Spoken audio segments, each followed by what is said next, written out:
Welcome, everyone, to Family History Today, the Center for Jewish History's monthly series of genealogy-themed public programs. My name is Moria Amit, and I'm the manager of the center's Ackman and Ziff Family Genealogy Institute. Thank you all for joining us today. I'm going to give a quick introduction to the Center for Jewish History and the Genealogy Institute.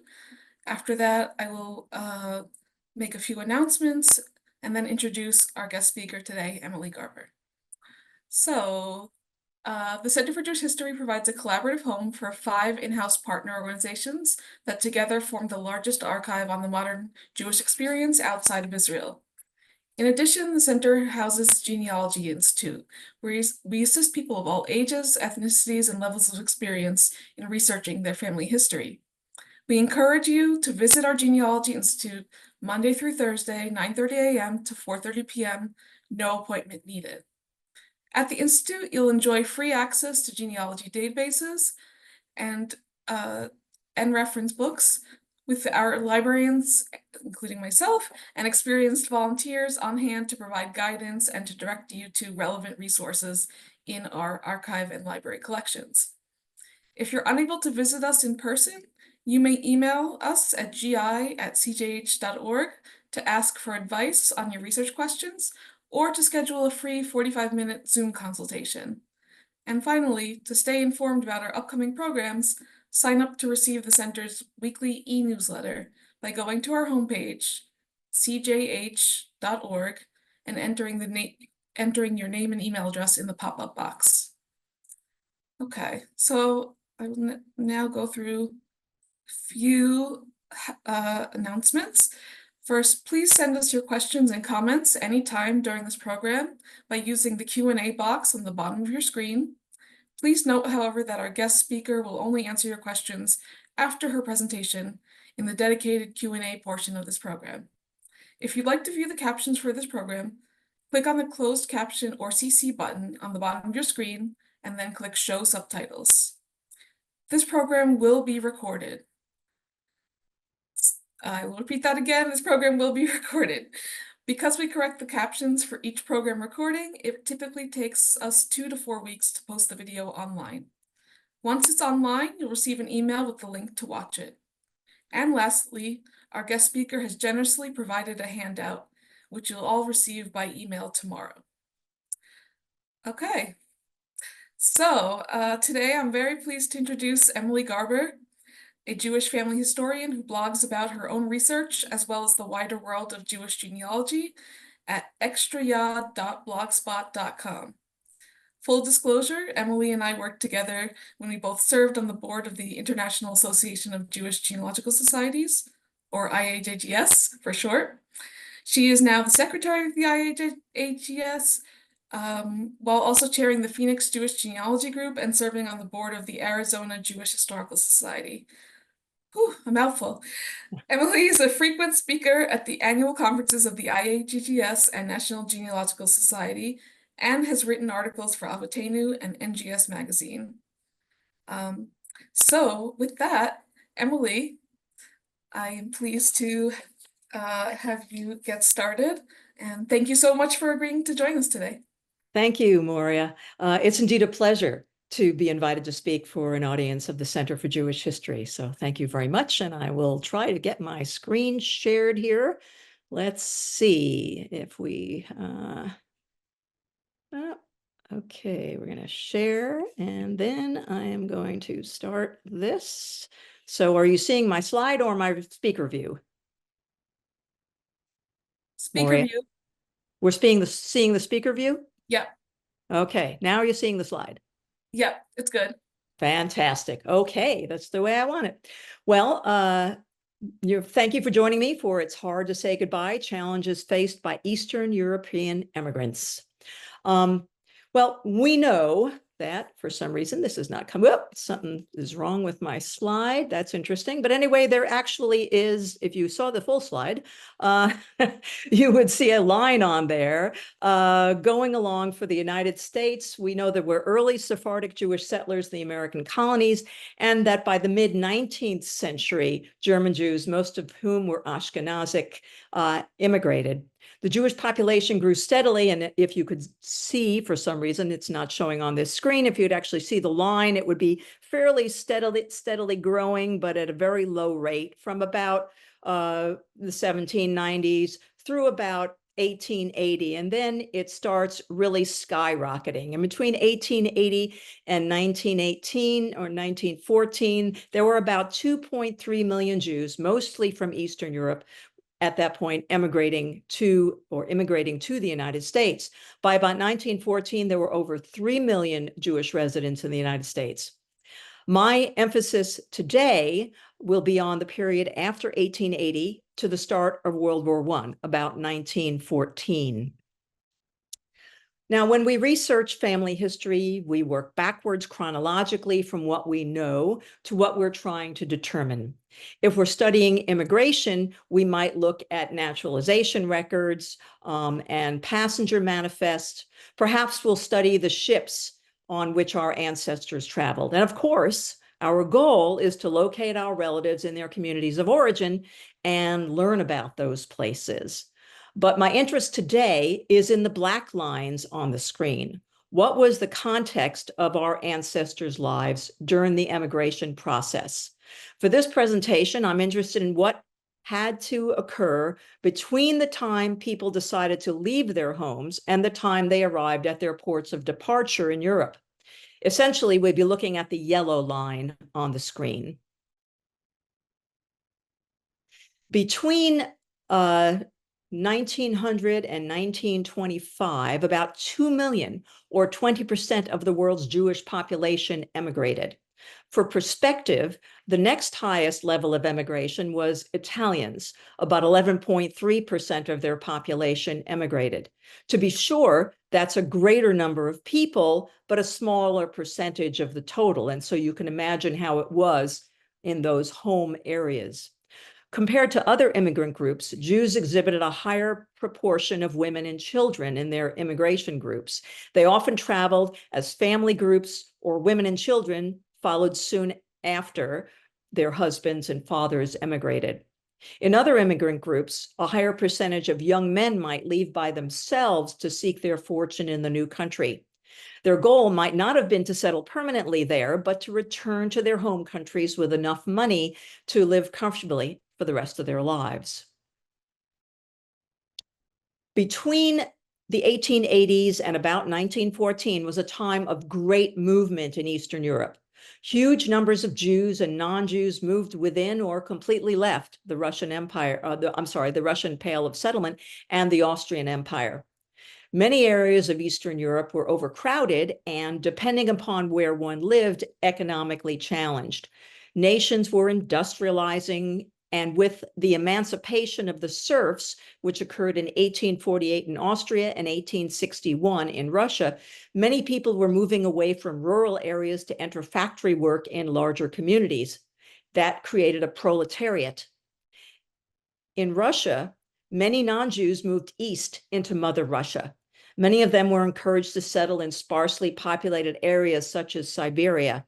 While Jews, too, sought factory work in the Pale, ultimately, most of the Jews headed west, leaving Russia completely. In this presentation, I'll be concentrating on the experience of Jews leaving the Russian Empire. But of course, once immigrants crossed the border from their country into the adjacent one on their way to a new life, experiences, regardless of their country of origin, were quite similar. Take a drink here. So why do we talk about Jews separately from other groups in Eastern Europe? Because they were treated differently for a long time. From the earliest times, Russia and Austria too had laws specific to their Jewish populations. Before the partition of the Polish-Lithuanian Commonwealth, which occurred between 1772 and 1795, Russia and Austria severely restricted Jewish settlement within their borders. Russia forbade any Jewish settlement. The Austrian Empire had small Jewish communities in Bohemia and Moravia, and even in Vienna, but promulgated many, many laws with the express purpose of limiting the growth of their Jewish communities. With the partition of the Polish-Lithuanian Commonwealth by Prussia, Russia, and Austria, all those nations gained Jews that they really didn't want, particularly Austria and Russia. By 1825, Russia finalized the boundaries of the Pale of Settlement to restrict Jews to the newly acquired lands in Eastern Europe. So let's talk about how Jews could get permission to leave Russia. Czars were autocrats, and there was no freedom of movement for their subjects. In 1727, well before the partition of Poland and the acquisition of all these new Jewish residents, Peter the Great issued regulations on passports and escapees. This applied to all Russians, regardless of their religion. Every person except gentry and medical personnel had an assigned residence, and they each had an identity document called a propiska. It was a residence permit. This allowed one to leave one's community of permanent residence for short trips within the boundaries of the Russian Empire. In addition to a community, each person was registered in an estate. An edict in 1804 identified 4 estates to which Russia's recently acquired Jews might be assigned. They might be farmers, people working the land, although this option was pretty limited since Jews could only purchase land in unpopulated areas, and for that privilege, they had to pay double the land value. More likely, Jews were assigned to estates as manufacturers or craftsmen, merchants, or city dwellers or burghers. Craftsmen and merchants usually had agreements with landowners that would enable them to live and work in particular locations. Manufacturers, craftsmen, and merchants were permitted to travel for business for a set period of time with a government-issued passport. One could not move from one estate to another without government permission. On the right, you see an example of a passport from 1898. A Jew had to carry this kind of document that attested to the estate to which he was registered. If he was caught outside his registered community without such a document, he would be treated like a beggar. He would be taken into police custody and sent to the steppe country in what is now southern Ukraine.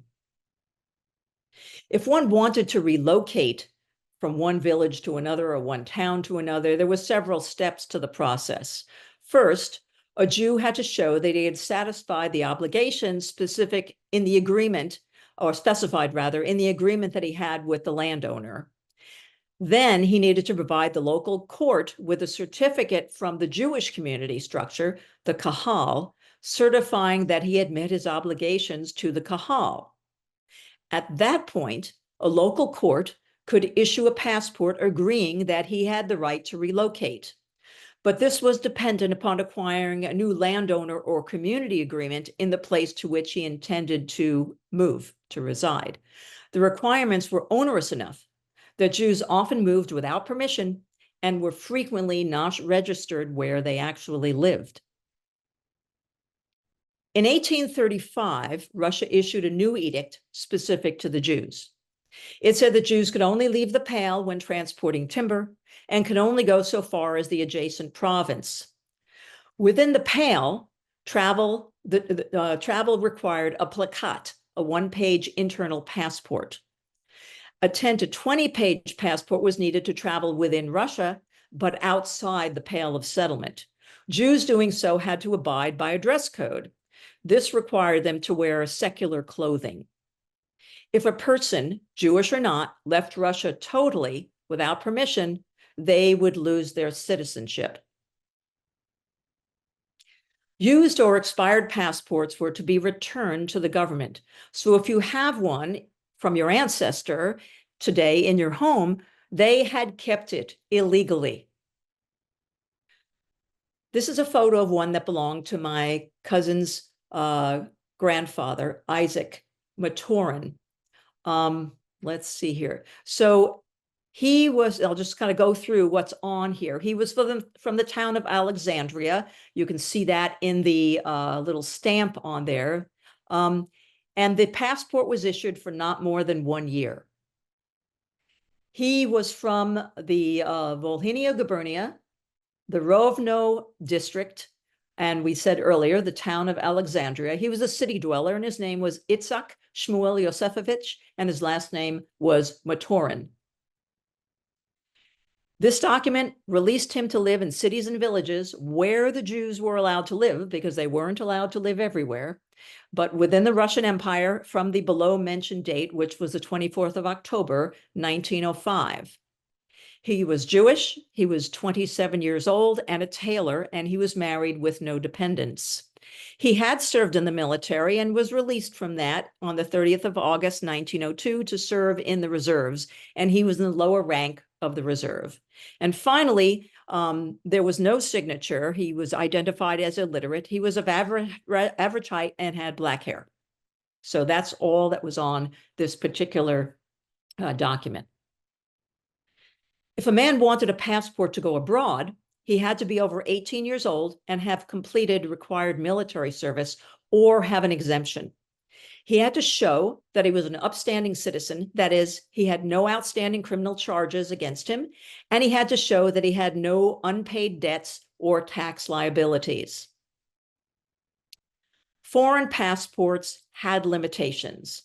They had to list all traveling family members. Foreign passports were valid only for 3 months from the internal provinces and only 3 weeks if one was from one of the provinces that was near the Russian border. If a person wanted an additional 6 months for travel, that would cost an additional 6 rubles. Russian citizens were limited to a maximum of 5 years abroad.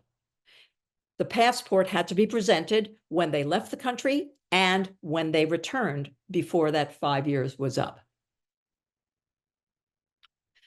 The required submissions did change over time. By the late 19th century, applications were made to the civil governor. Later, the government loosened that requirement to allow other government authorities to issue foreign passports as well. To start the process, a person had to go to the town where he was registered. And remember, since it was sometimes difficult to meet the criteria to allow one to move, many people no longer lived in the place in which they were registered. And then they had to present their identity card, their propiska, with all family members listed at that town in which they were registered. Prospective emigrants were additionally required to get a certificate of probity, a police permit saying that they were upstanding citizens. To meet the requirements for this certificate, they had to present their identity card with all family members listed. If all family members were not listed on the card, they had to provide birth certificates for those not listed and provide witnesses who knew them.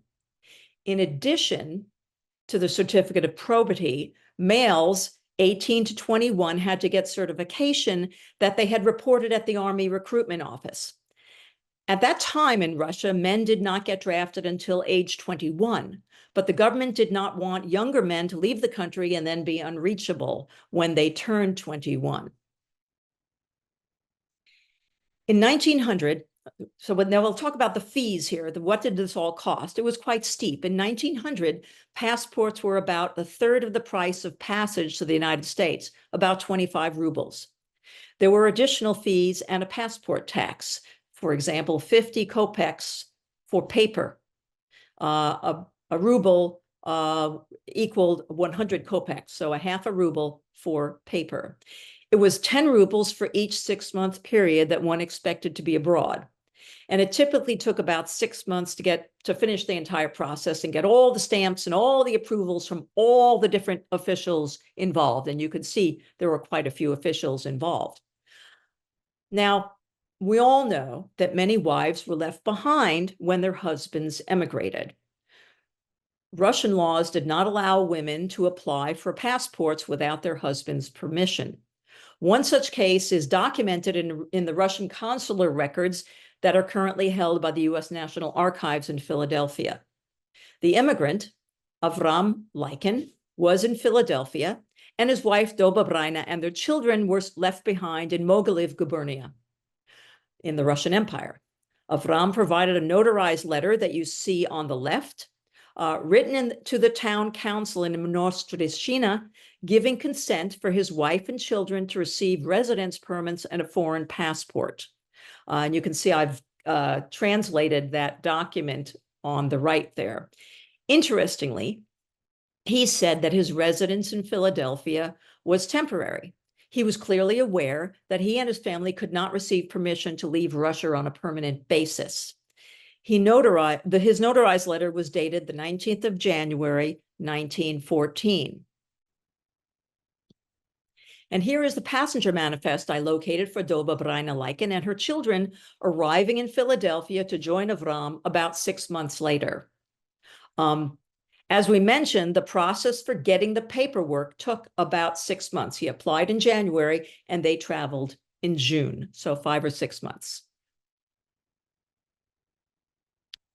Now, if a woman didn't have formal permission from her husband to get a passport, all was not lost.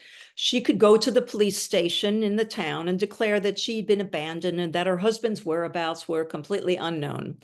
The police would investigate, and if the information was borne out, they could issue the required documentation. Alternatively, a wife could, like many others, cross the border illegally. One might ask, can I find these passport files in the archives in Eastern Europe? And the answer is yes and no. The Lithuanian State Archives, for example, has more than 98,000 case files issued between 1795 and 1916. But remember, passports were to be returned to the government when either no longer needed or expired. Those who left and never returned never turned in their passports. In fact, in an article in the journal Avutenu in 1921, Regina Kopelevich reported that during her extensive work in the Lithuanian archives, she had found no immigration files that matched passport files and no passports that had been found for families of known emigrants. She concluded, therefore, that this supported the contention that most people left illegally and were smuggled across the border. Now, I've recently heard that some passport paperwork has been located in the archive in Kiev. Further study will determine whether these Kiev documents include much information on those who left and never returned. Bottom line, one could not legally leave Russia permanently. Between 1881 and 1914, about 1/3 of East European Jews left Russia.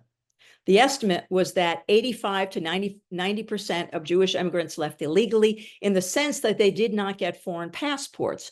But in fact, even with a foreign passport, someone who never returned was also leaving illegally. So why didn't they get passports? Well, many were not registered in their places of residence, as we mentioned before. What I'm showing you on the screen now is a portion of the 1858 revision list. It's kind of like a Russian census for the town of Polonoye in Volhynia Gubernia.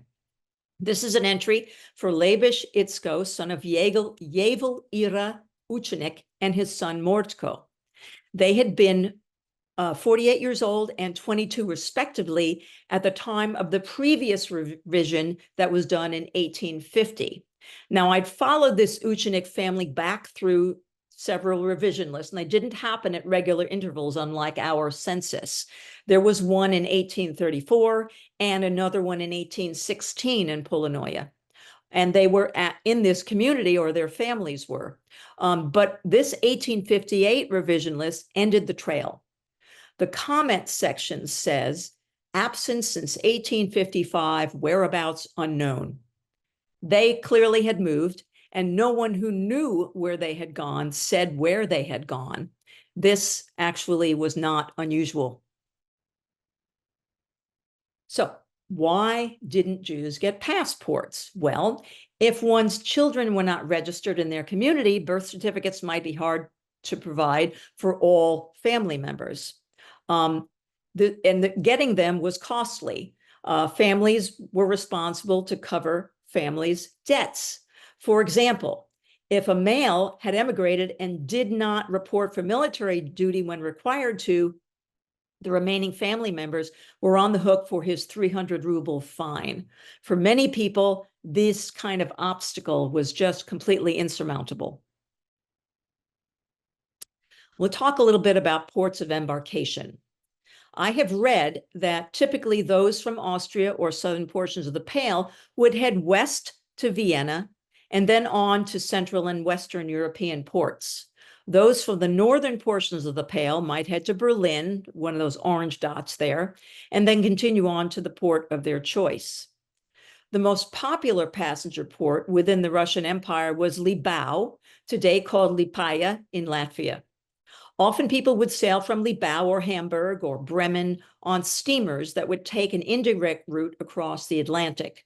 They would stop on the east coast of England in Hull or Grimsby or London or perhaps in Rotterdam or Antwerp. Some passengers, once they got to England, might settle, if they were allowed to, in Great Britain. Immigrants who stayed only a short time in the UK before heading elsewhere are referred to in the literature as transmigrants. Once they landed in the UK, they would take a railroad across England to another port, usually Liverpool, sometimes Glasgow, board a ship, and sail from there.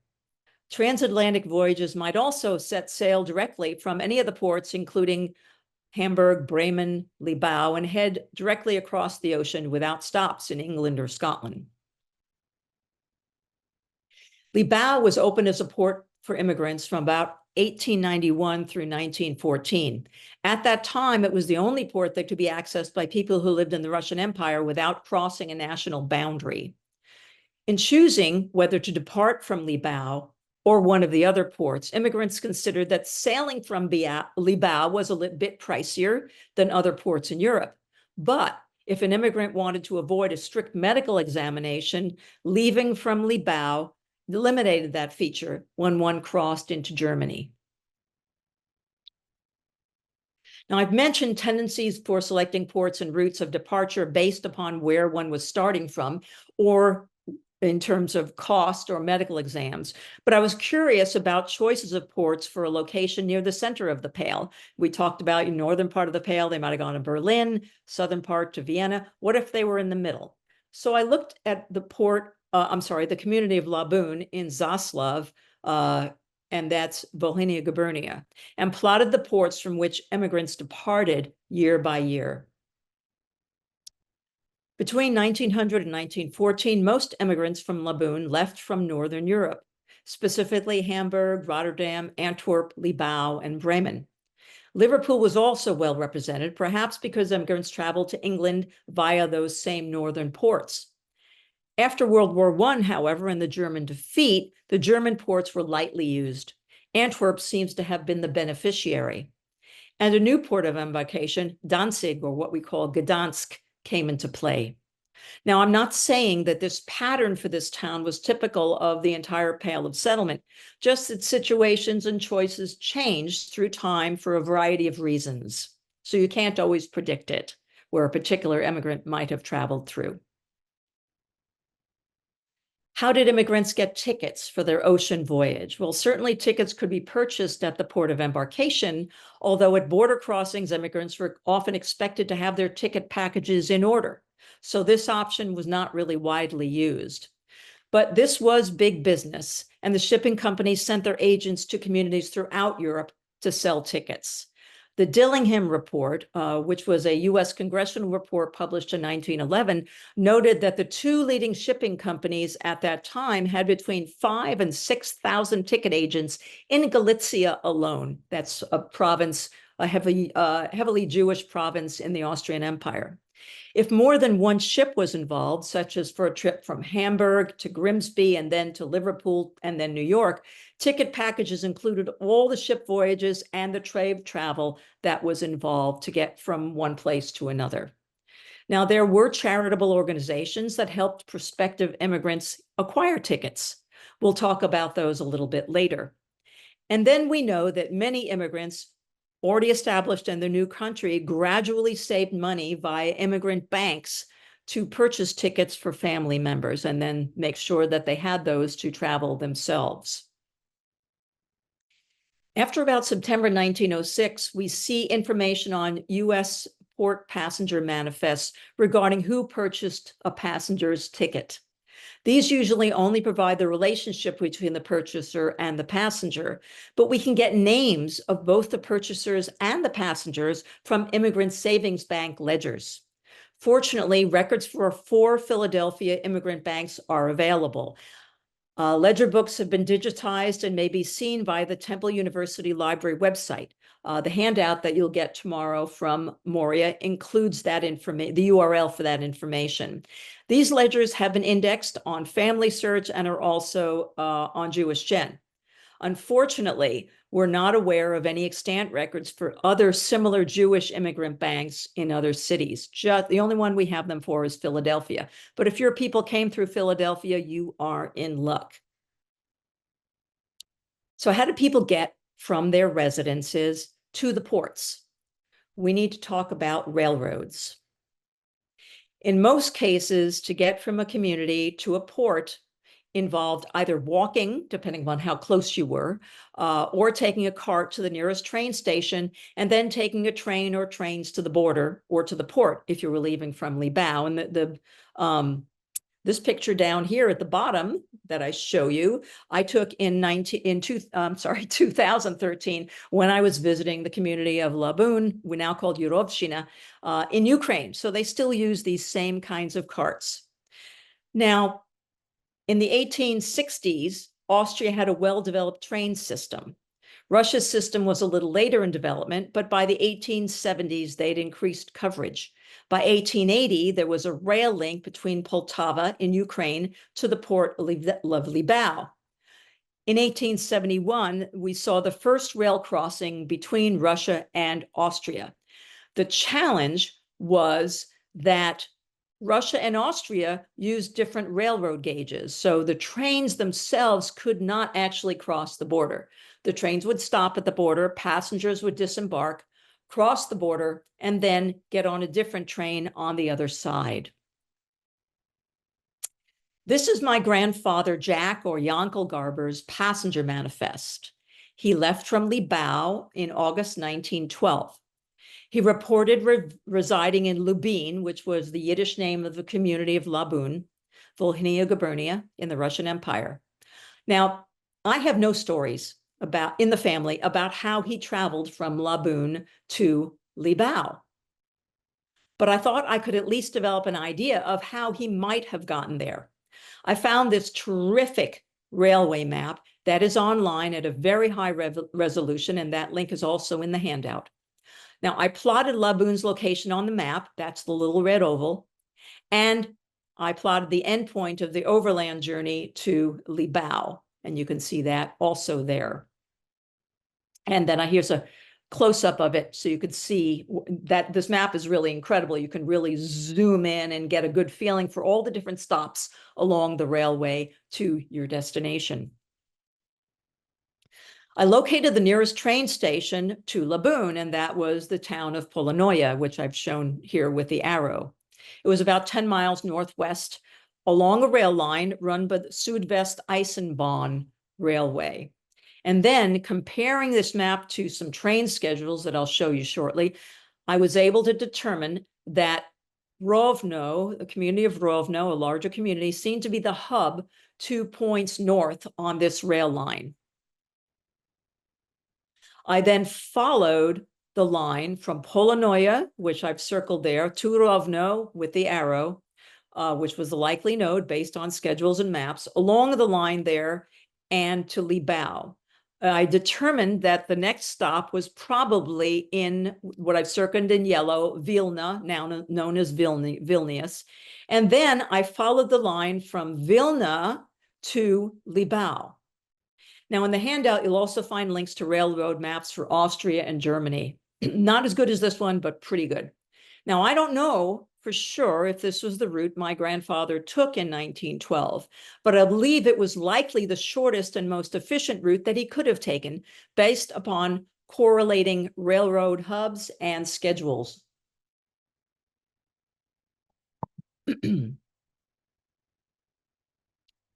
Now, Bradshaw's Railway Guide is useful for understanding the options for travel between cities and stops along different routes. It provides lots of different schedules.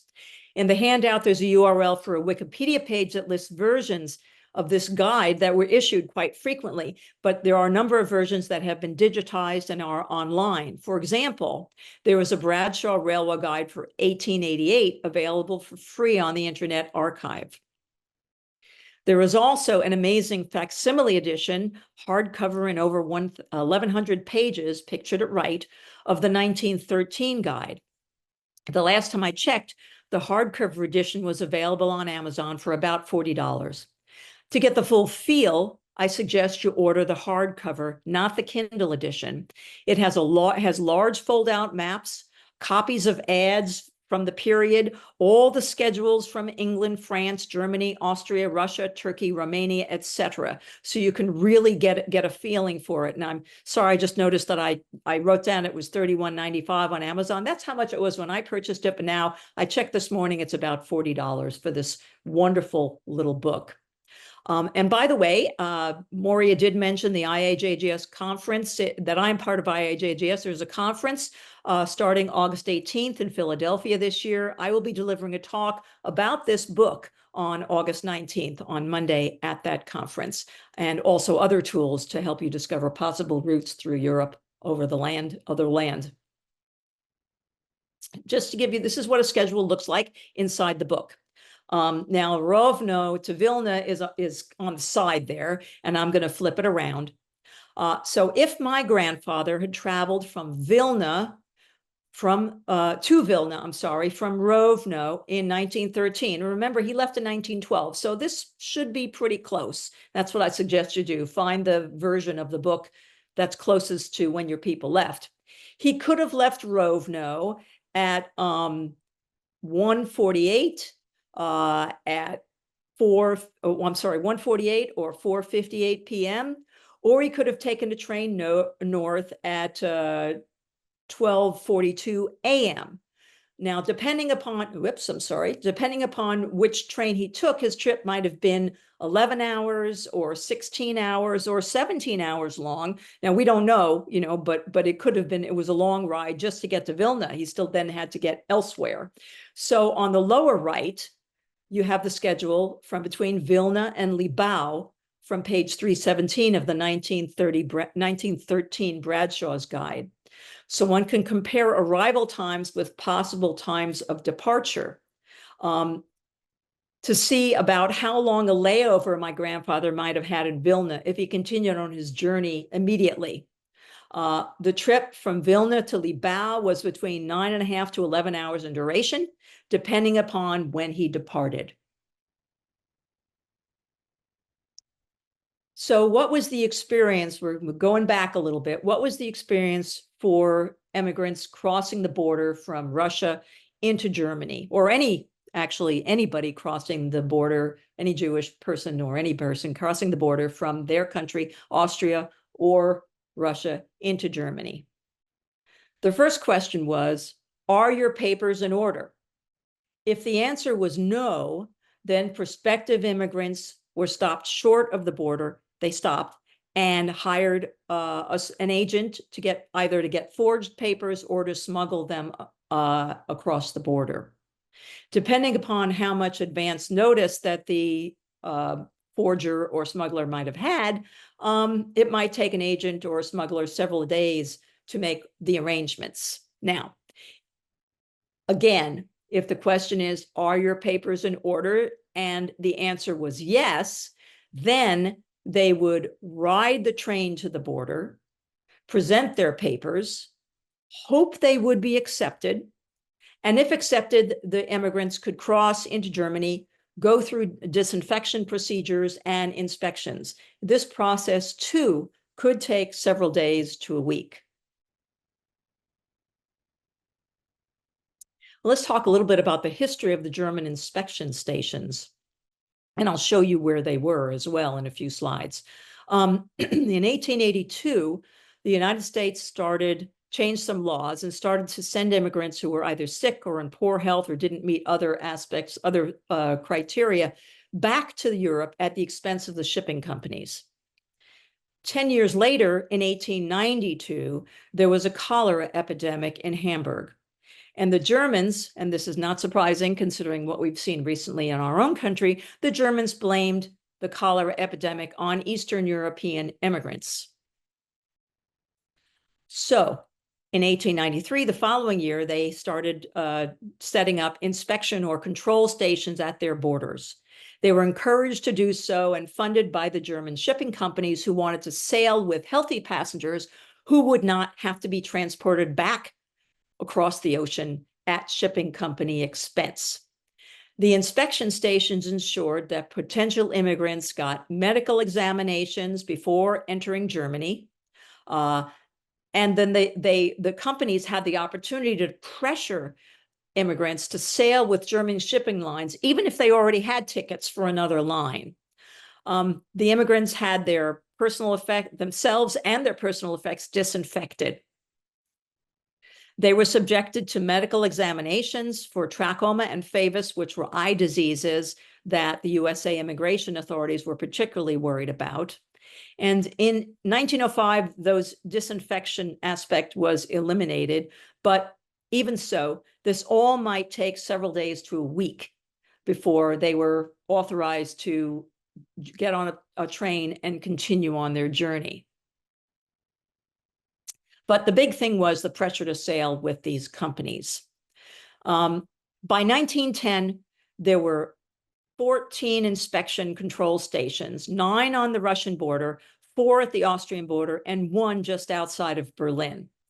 These were originally set up to make sure that immigrants were healthy and not likely to bring diseases to Germany, but they also helped ensure that the immigrants would not be rejected for health reasons at US ports of entry. But these control stations were also set up at the pleasure of the shipping lines, North German Lloyd and Hamburg America. Agreements were forged with the Holland America, Red Star, White Star, Cunard American, and the French lines. If you wanted to travel into Germany and had a ticket with a different line, you could be refused entry. You would have to buy either another ticket with an approved line or find another route to get to your port. In the year ending the 30th of June, 1907, 664 passengers, or of approximately 456,000 inspected, were rejected because they held tickets on another unlicensed shipping line. Now, the squares you see on this map are the border control stations in 1907. The black lines show the national borders as they existed at that time. So the one going from the top down is Russia, and then the one going across is the Austrian boundary, and then of course on the west side is Prussia and portions of Germany at that point. In the records, these border control stations were identified by their German names, and most of these communities are known today by their Polish names, so I had to try to figure out which ones were which. The only one I could not locate at all was Bingerbrook, along the German-Austrian border. I'm still working on that one. The yellow square indicates that I was not completely certain of the station known as Bajoren, but I'm pretty sure that my dot is in pretty much the right place because I know it was in the Melmel district, so it was close to where I've placed the yellow box. But so you can see these all along the boundaries, most of them along the Russian border. So, Eastern European immigration was big business. Shipping companies saw the value and pressured governments to see things their way, and in some cases to look the other way. Agents from those companies were located throughout the area to advertise their services and how great life would be for travelers after they immigrated. When a great deal of money is involved, of course, the black market is never far behind. And smugglers who for many years had been actively trafficking on the borders in illicit goods, they actually now had another good to smuggle, the people. And so that smugglers answered that call. Unfortunately, fraud was rampant, and some travelers, many of whom could really ill afford to lose any money, were taken by unscrupulous people who promised to help them with either forged papers or smuggled transit. Even though most immigrants did not have a great deal of wealth, when you add it all together, a huge amount of wealth left Russia. Now, some Jewish charitable organizations emerged during this time period. They recognized the need to help poor Jews navigate the challenging emigration situations. The Jewish Colonization Association was started by the British entrepreneur and benefactor Baron Maurice de Hirsch in 1891. He had bought into the concept that had emerged during the Enlightenment that Jews would be more acceptable to non-Jewish populations if they produced goods rather than facilitated the movement of goods economically. In other words, if they were artisans and craftsmen rather than merchants.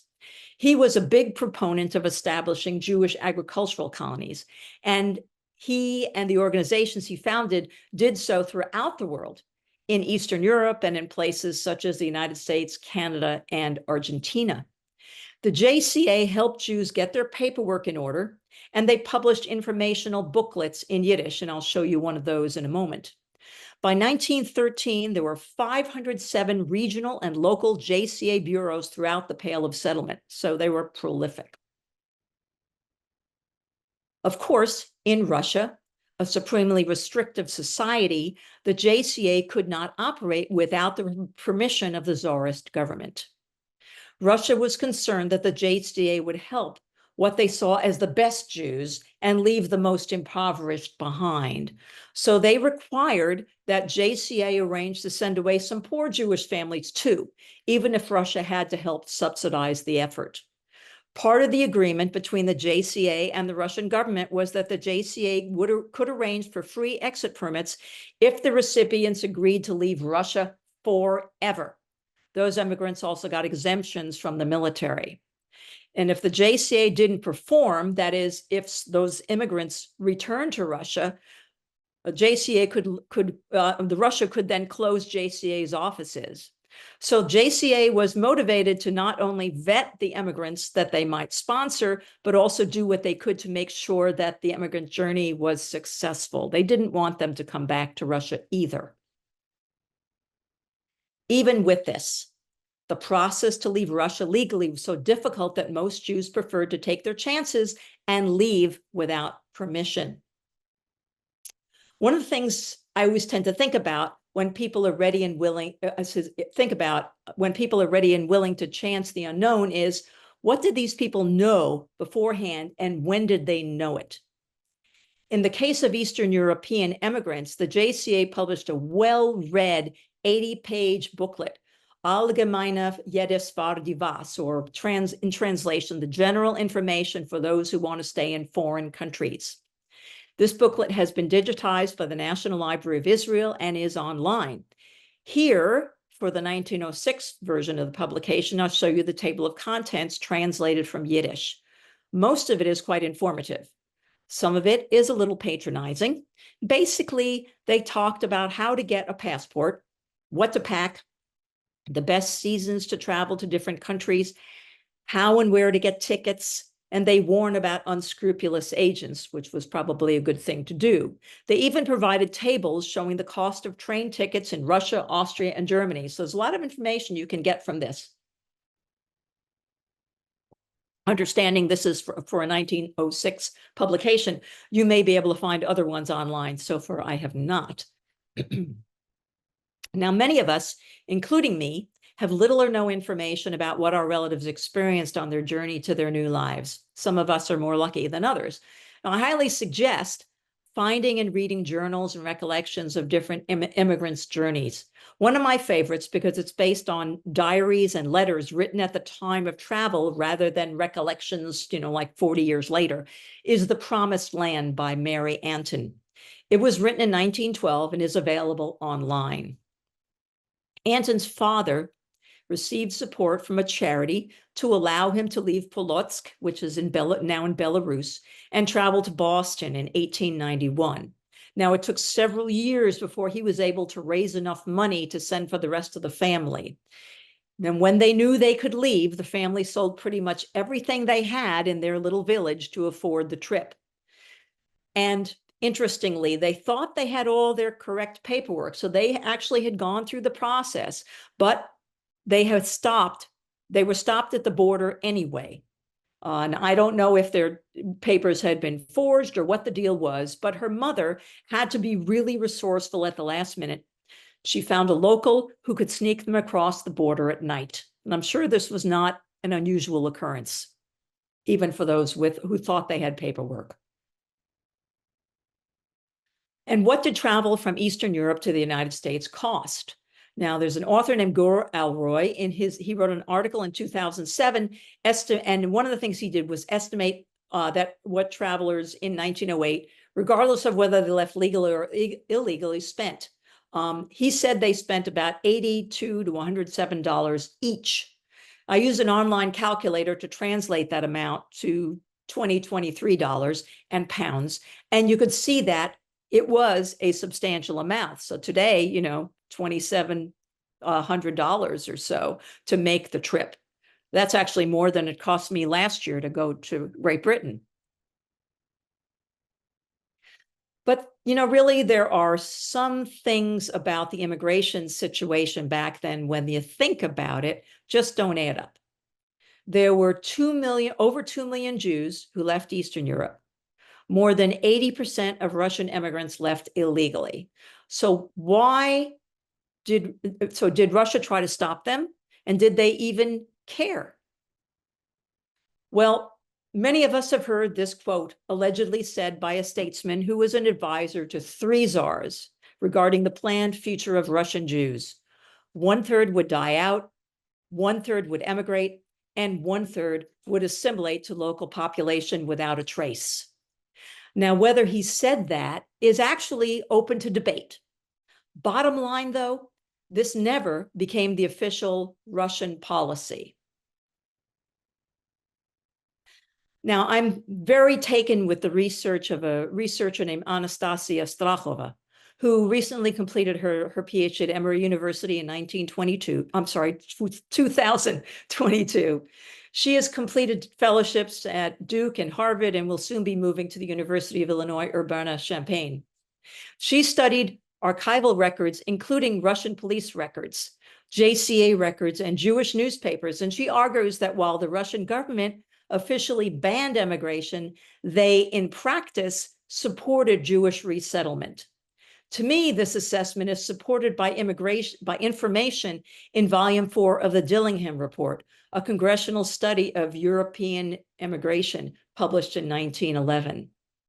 The Russian government wanted to decrease the number of Jews in Russia, but they had to be fairly politic about it.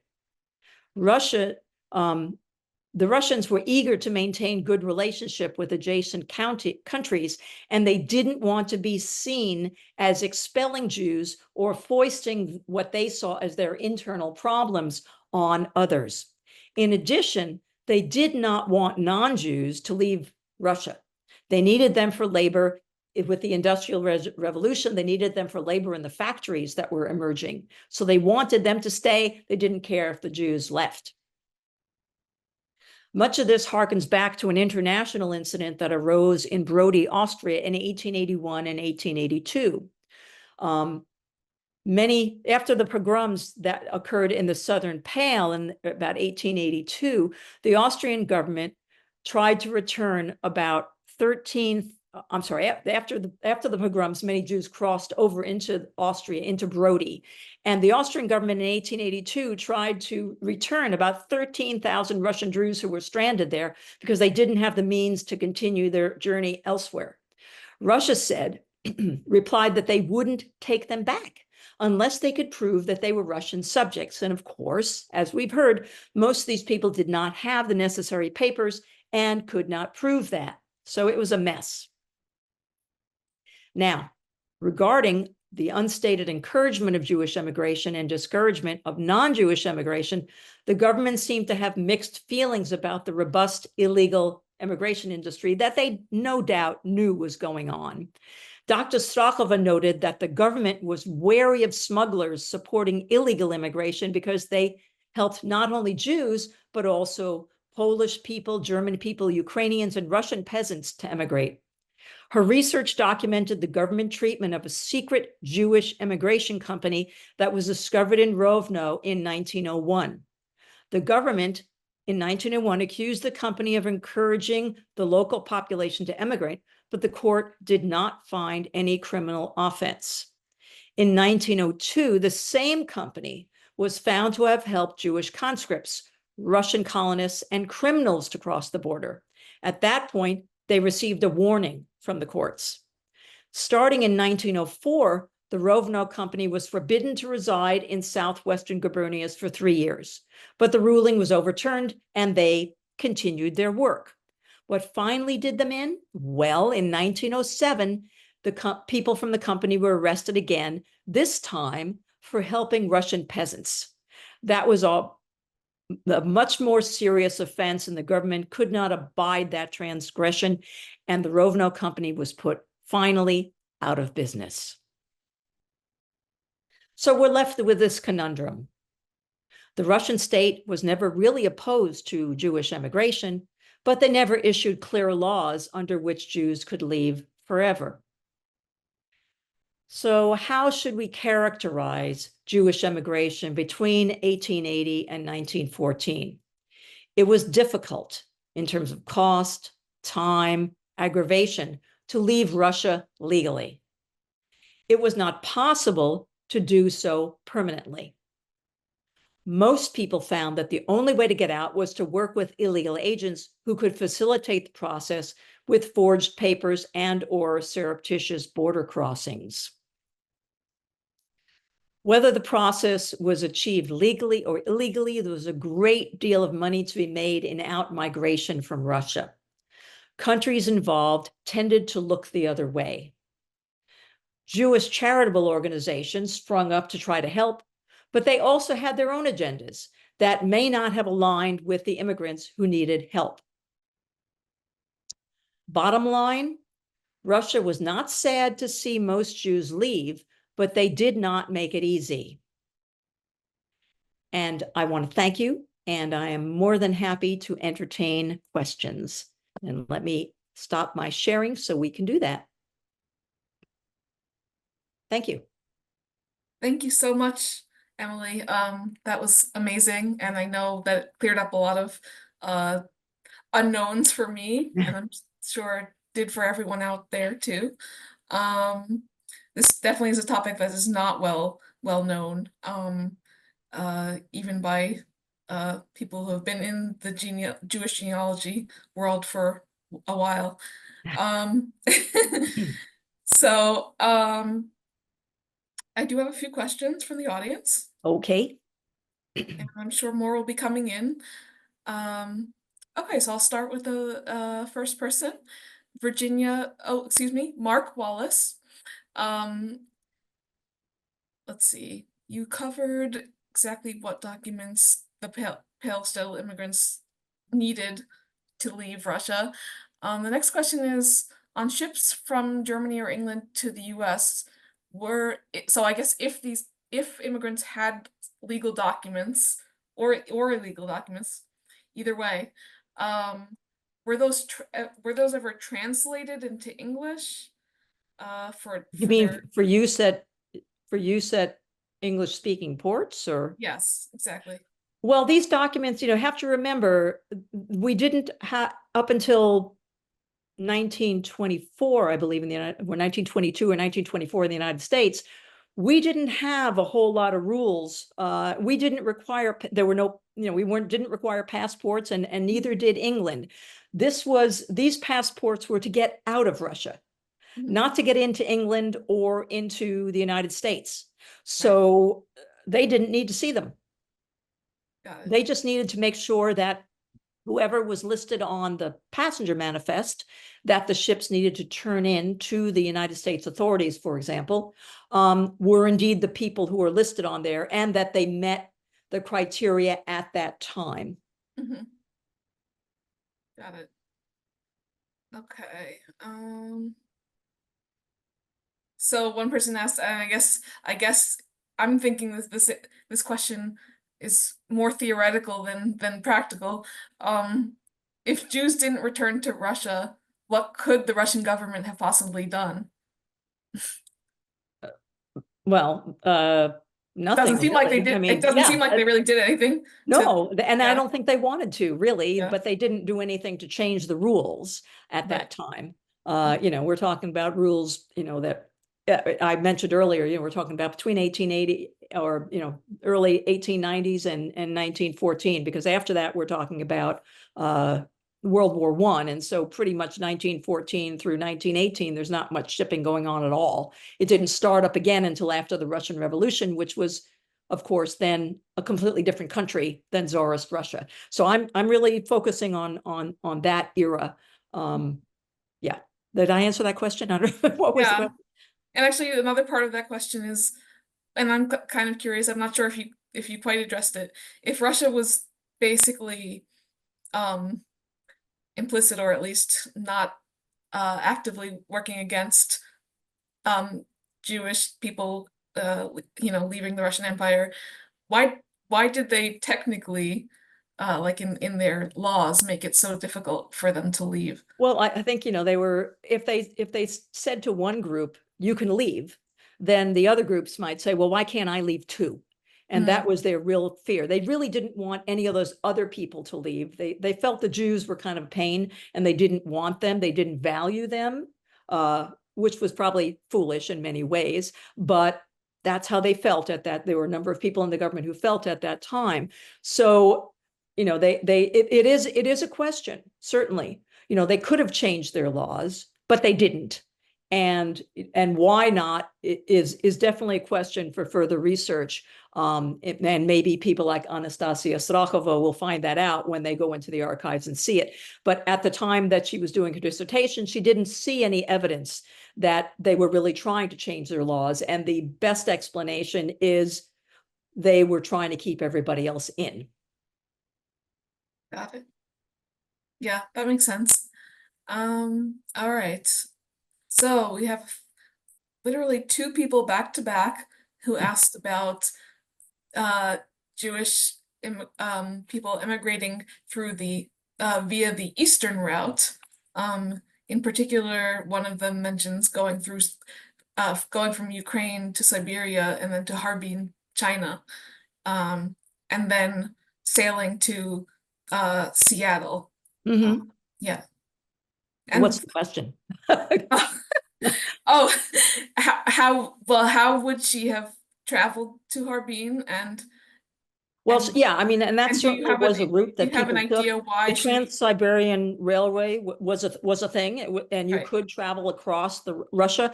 And I've even studied some people who came to, well, actually, the ones that I saw came to Vancouver Mhm, from Japan. mhm, Actually, went across to Vladivostok, got to Japan, stayed in Japan for a while, and then moved over, and then were able at some point to sail to Vancouver, stayed in Vancouver for a few months, somehow got into the United States and settled in Seattle. That's another route. And actually, interestingly enough, Hyas was founded about 1914, ostensibly, I'm sorry, well, actually it was started before that. But one of the things that happened with Hyas is they started establishing outposts in places like Japan and in Harbin to help immigrants who were making that journey. And there were thousands of them who did. mhm. A small percentage, to be sure, of what was going west.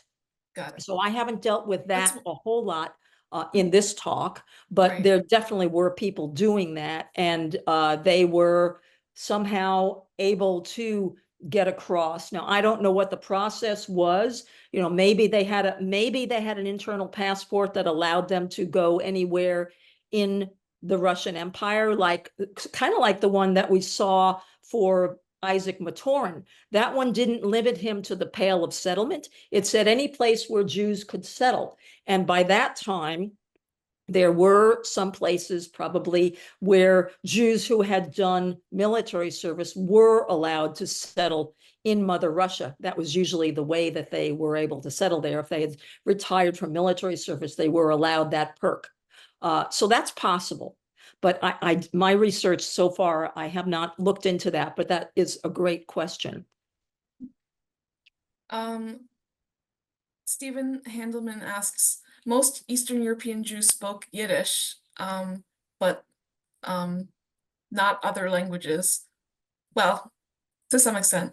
Uh, how would you how do you think they were able to navigate the language barriers that they encountered on the journey?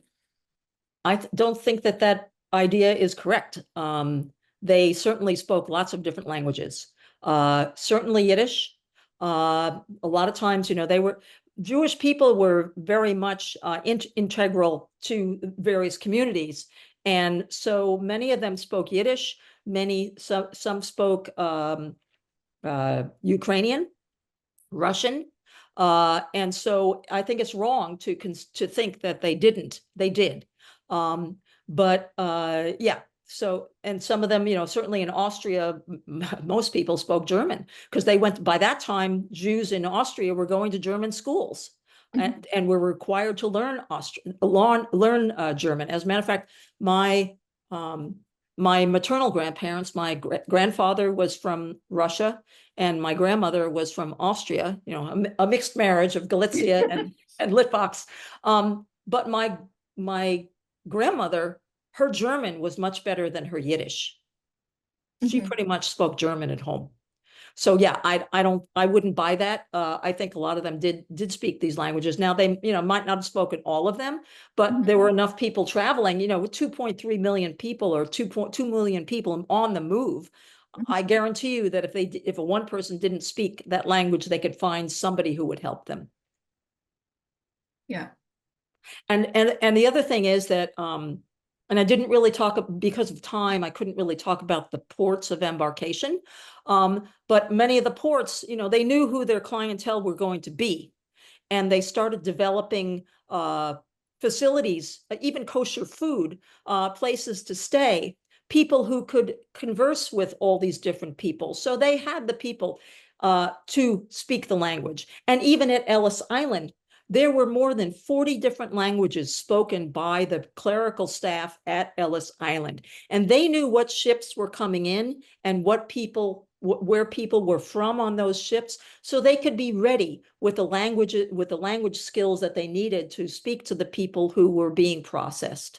So in all aspects of this, there were opportunities to make yourself understood. That's very interesting.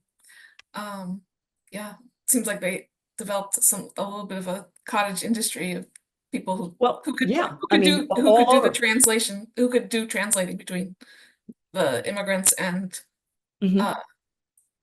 you know ver various various I guess officials and shipping agents, Well, etc. right, on the route. exactly, Yeah, exactly. And when you think about it, the German shipping companies in particular at those German border crossings, their goal was to make sure people were vetted successfully so they wouldn't be sent back. So it was to their benefit to make sure they had people who could communicate with yeah, the immigrants. So I'm sure they had people who could speak Russian, who could speak Yiddish, um, or whatever languages were necessary by all the different, Jews and non-Jews who were crossing, because they needed to make sure they were getting the correct information back, that communication was good, because that was their goal, to make sure that nobody sailed from a German port or any other port who would not be acceptable to the American administration. well, this is an interesting question. If processing at the German border could take several days, were hotel or lodgings part of the immigrants' travel package, like what they Yeah. purchased with their tickets, with their ship, tickets? That's yes. As a matter of fact, at a certain point, and I don't know exactly when, but in many cases, the entire trip was covered by the cost of the ticket. So I know that, so if you needed to travel your railway journey to Hamburg, let's say, that aspect of the trip was covered. If you needed to stay in a boarding house at a port, that was covered. In most ports, for example, and I think this goes for the border crossings as well, at least on the German side, that was all paid for. If and they had and they would have facilities. Now at the German ports of Hamburg, they actually built a huge facility on about 16 acres that was called the Auswandererhalle, and it included dormitories and kosher halls for mess halls kind of thing, Wow. and it included a synagogue. As well as churches for the non-Jewish people. They kept people separate, so the Catholics are kept separate from, and the Lutherans are kept separate from the Russian Jews kind of thing. But that included dormitories. In other ports, and that was all paid for with the ticket. In other ports, they didn't have these facilities that were owned necessarily by the shipping companies, but the shipping companies contracted with local boarding houses that they oversaw, for quality, where emigrants could stay for several days until their ship was ready to sail. So that was all covered. And then if they were going through England, the train trip across England from Hull or Grimsby or London to Liverpool or wherever was covered. So, Wow. yeah, and as well as their ship across the ocean. So yeah, it was a package deal. Well, that makes the expense a little bit more understandable. Yeah. Yeah, it was Um, still high it by was their still high, standards, but yes. yeah. Um, let's see. Yep. Um, uh, Another question from Stephen Handelman. Did you research the Fußgänger movement of young Jews who walked across Oh, the borders? yeah, I did. This discussion is more related to, Russia. Mhm.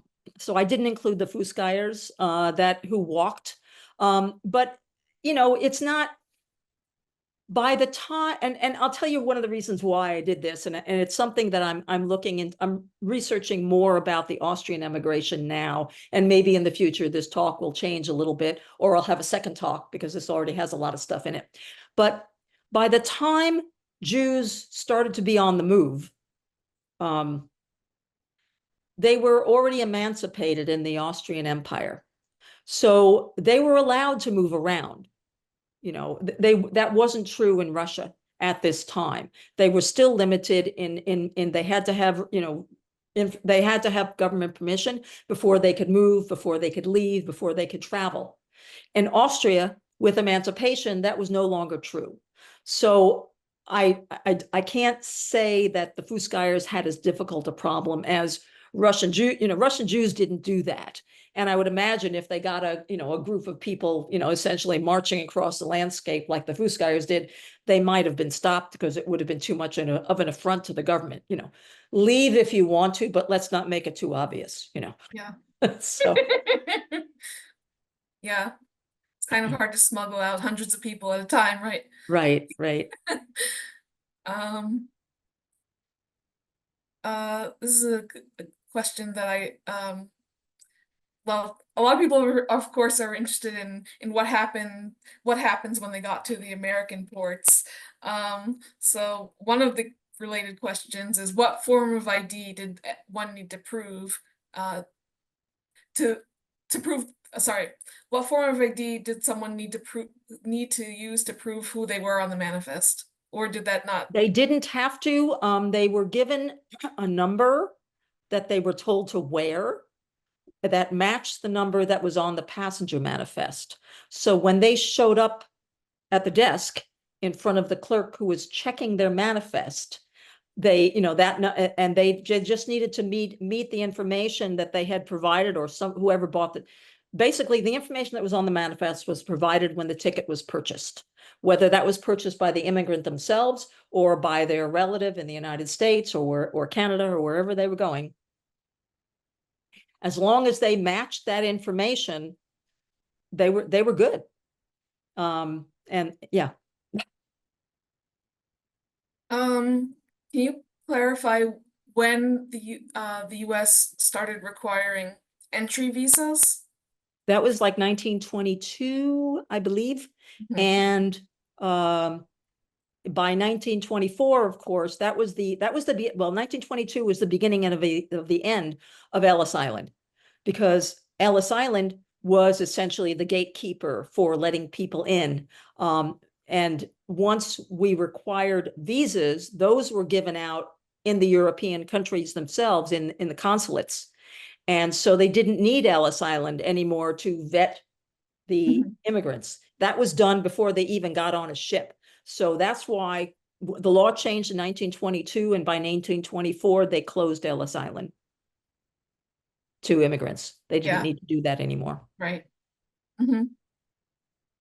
Oh, this is interesting. So for those whose families, you know, did what we now call as what some people refer to as chain migration, where the Yep. husband/father leaves first and then sends for several, when he uh, saves enough money to purchase tickets for his family, at that point they come over to meet him. Um, oh, the question is about communication. Sorry. Do you have a sense of how the husband would have been and his wife would would be able to communicate with each other during that It, time? I can assure you that it wasn't the internet or the telephone.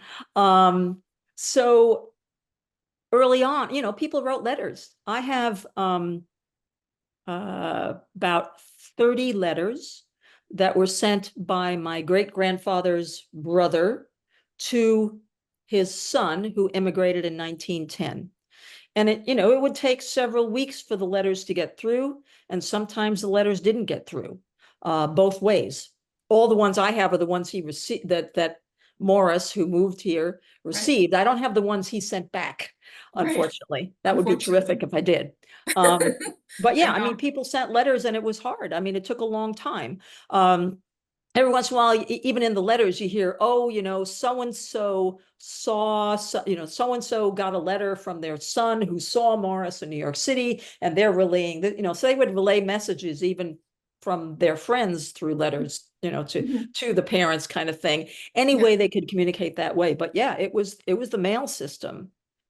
What about through organizations? Was Well, yes, that could happen too. Yes, certainly. Yeah, that's absolutely correct. I hadn't really thought about that, but yes, that could happen as well. And certainly when charities were involved, that definitely was an option for communication. And I know, as I say, I'm kind of dealing with prior to World War I in this talk, but I Mhm. know certainly in the 1920s, after the World War I, when so many people in Ukraine, for what is now Ukraine, were in very bad straits. Mhm.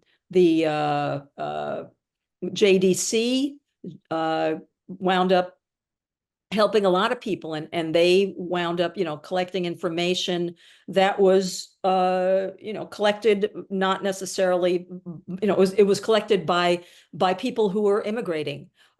It wasn't necessarily by, the information wasn't collected by mail, but they could contact someone in New York City at the JDC, who then would contact their people overseas, maybe with a wire, with a telegram or something like that. But it wasn't an easy process, basically. Yeah, it was either, telegrams by that point, and or letters. That was about the extent of it. Okay, I want to turn from question to a comment. Um, from Marla Waltman. She first of all says, "Thank you for an excellent presentation."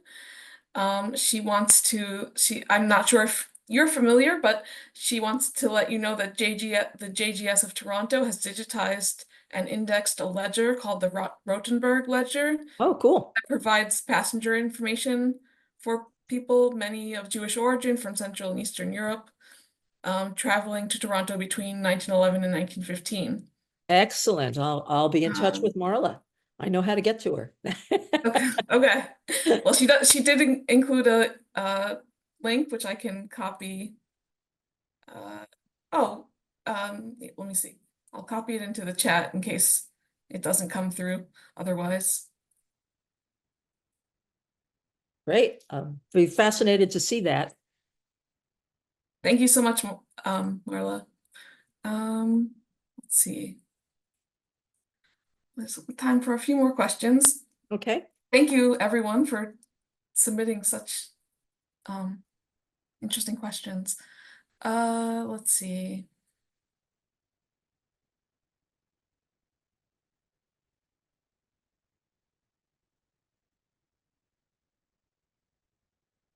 Okay. Can you, let's see, sorry. That's There's, okay. It's hard to do. You got the most stressful thing. I'm just sitting here. oh, here you go.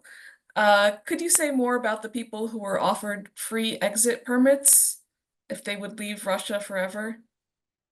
Um, were you saying those were just, I think you were just talking about the Jewish, in reference to when you were discussing the Jewish Colonization Association? Right. Yeah, I'm not there is a an interesting book.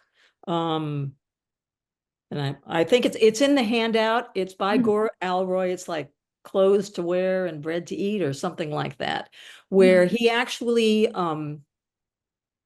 published the first part of the book I absolutely adore. It's his take on emigration during this time period from Russia. The second half of the book I also love is translations of letters that Jews who were in the process of emigrating, ones who had problems and wrote to the Jewish Colonization Association for additional help. And they're really, really interesting. And that would be a great book to, if you want to know more about those people and what they went through, that would be something really to look at. But yeah, that would be the most informative source on who those people were and what they were going through. Um, Tom Marola asks two questions. First of all, um, searchable records exist for transit from Hamburg to New York. Hamburg, you know, uh, Hamburg, Hamburg. Hamburg passenger lists. Yeah. Uh-huh. Yes. Do those sorts of records exist for any other ports, major Yes. ports? Yeah, Yes. Funny you in should Western ask. Europe. I just taught a class last week for the Genealogical Research Institute of Pittsburgh, which is a week-long class. And one of the sessions I taught was on all these different passenger manifests. And yes, so there are really good Hamburg passenger manifests from about 1850 through about the 1930s. There are passenger manifest and then there are passenger manifests from in England that people left from Liverpool or Grimsby or wherever they left from. There are most of the other I'm sorry, there are, yeah, okay. So there are it's a little confusing, but there are departure manifests from Hamburg, okay? There are no passenger manifests from Libau that are known. There are passenger manifests from Bremen, but departure ones, but they're very spotty for two reasons. One is in Bremen, they had a policy for many years up until 1907 to destroy passenger manifests that were older than 3 years old. Oh, yeah. So they changed that in about 1907 thereabouts. So there are a few earlier than that. And then the ones they kept, many of them were destroyed when the United States, the Allies, bombed the smithereens out of Bremen during World War II. So they're very spotty for Bremen. The best ones for departure from Germany are going to be from Hamburg. There are departure and I believe arrival manifests for the Holland America line from Rotterdam. Recently, there's been some records from Le Havre, but again, it's just from ships that were coming to and from Le Havre. And they're not quite indexed, so they're hard. And then there are good passenger manifests departing England to the United States. They don't show it departing to Europe. It would be to the United States or South Africa. There are manifests incoming to Great Britain, but only from like the not from Europe. So you won't find ones coming in from Europe in England that are owned by the British, but you will find some from the United States and from like South Africa, other places. So that's the vast majority of one. And I know, I've also looked at, I know Family Search, for example, a year or so ago, I found that they had incoming passenger manifests for Argentina, which is like not part of this lecture, but that's something. They keep on moving them around though, so I'm not sure how to find them right now. They just recently copied them, imaged them. So that's the extent of the passenger manifests. And so when you start working with these different kinds of passenger, in the United States, for example, we don't have departure manifests until you get like into the 1960s for planes. But incoming manifests we have from 1820 or, whether you call them manifests or customs lists, from about 1820 through 1957 on Ancestry and Family Search and MyHeritage and Find My Past. So those are all indexed and available from the National Archives. Probably more information than you wanted to know. Well, I'm sure it was helpful to somebody out there. Yeah, so it becomes like a puzzle because Right. you can actually put them together if they need to be together, but you're going to be missing some pieces. To see the big picture, you have to kind of figure it out because you're not going to have certain kinds of manifests. But if you're lucky, you can find, a passenger manifest from, from Hamburg to Hull, and then a passenger manifest from Liverpool to the United States for the same person. And I've done that. You can do that. But it takes a little bit of understanding of what exists and what to look for. Okay, I have one final question Okay. about military conscription. How long were Jews technically required to provide military service in Oh, that's in the such a Russian Empire? great, yeah, that's such a And great Jewish genealogy myth. You often hear that, oh, they had to serve for 25 years and that's why they didn't want to do it. In 1827, when Jews were first required to serve in the Russian military, it was indeed for 25 years. But that requirement only lasted about 7 years. About 7 years later, they changed it to like 15 years, which to be sure is still long, but then it was reduced further. So over time, it changed down to 8 years, 6 years. And then, of course, you did have the Cantonists who were kids of military people who, were trained from the time they were kids. And then when they hit 21, they had to go into the service and serve 25 years. There was that, but Cantonists were done away with in the 1840s. I think I could be wrong about that. So whenever you think about one of your ancestors, don't assume that they had to serve 25 years in the military.